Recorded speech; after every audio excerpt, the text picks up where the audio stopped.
Assalamualaikum warahmatullahi wabarakatuh. Perkenalkan, nama saya Momita, stambuk A32225300023. Baik, yang pertama, contoh pluralisme agama di Indonesia adalah seperti agama Islam, Kristen, Protestan, Katolik, Hindu, Buddha, dan Konghucu. Contoh pluralisme agama dapat dilihat adanya pengakuan resmi terhadap 6 agama di Indonesia. Masyarakat menjalankan ibadah sesuai agamanya masing-masing tanpa ada gangguan. Perayaan hari besar agama dilakukan secara terbuka dan sering diikuti oleh umat beragama lainnya. Nah, yang kedua, kontribusi pluralisme terhadap kesatuan dan politik. Identitas pluralisme agama memberikan kontribusi besar terhadap kesatuan bangsa dengan menumbuhkan sikap saling menghormati dan mempererat persatuan di tengah keberagaman. Melalui pluralisme ini, perbedaan agama dan budaya bukan menjadi sumber konflik. Baik, yang ketiga, fungsi pluralisme dalam mencegah perpecahan pluralisme, yang mana berperan sebagai mencegah perpecahan.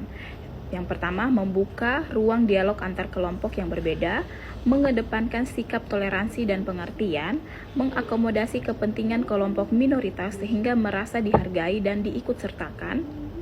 Oke, lanjut ke poin 4, contoh pluralisme dalam pendidikan dan lingkungan masyarakat. Dalam pendidikan, kurikulum sekolah mengajarkan nilai-nilai toleransi, kerukunan antar umat beragama, dan menghormati perbedaan. Nah, di sekolah-sekolah negeri dan swasta menampung siswa dari latar belakang agama dan budaya.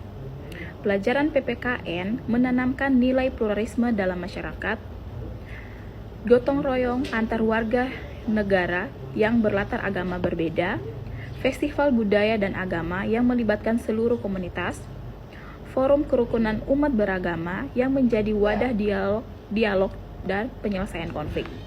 Poin kelima, cara menyikapi permasalahan intoleransi untuk mengatasi intoleransi. Yang diperlukan, pertama, pendidikan yang menanamkan nilai toleransi dan kemanusiaan sejak dini.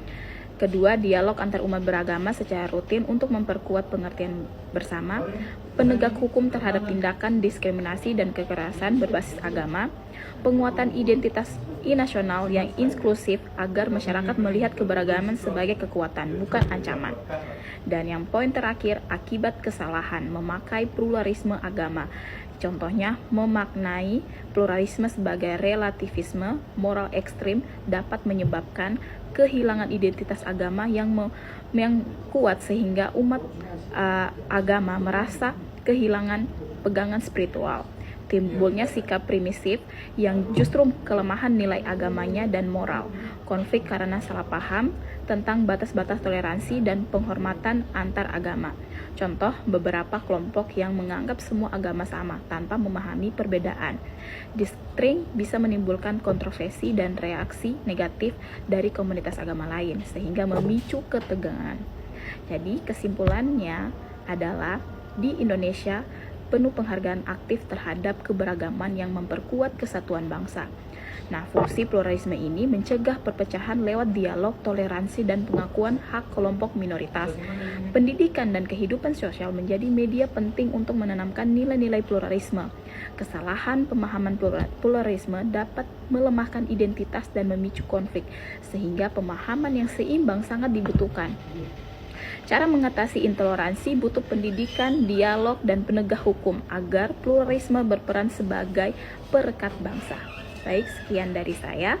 Wabillahi taufiq wal hidayah. Wassalamualaikum warahmatullahi wabarakatuh.